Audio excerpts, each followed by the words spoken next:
अपना अपना घर के देवता का नाम बोले, ग्राम देवता का। ओम भूर्भुवः तत्सवितुर्वरेण्यं भर्गो देवस्य धीमहि धियो न प्रचोदयात्। ओम कुल देवताभ्यो ग्राम देवताभ्यो नमः स्वाहा। कुल देवताभ्यो ग्राम देवताभ्यो इदं नमः। ओम भूर्भुवः श्री महामाया सरस्वत्यै नमः स्वाहा। सरस्वत्यै इदं नमः।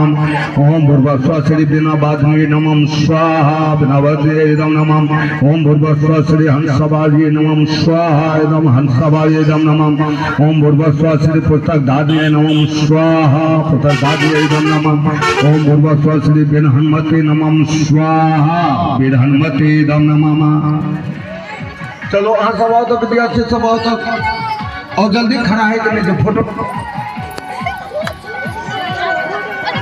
जा जा जा जा सब दिएगा।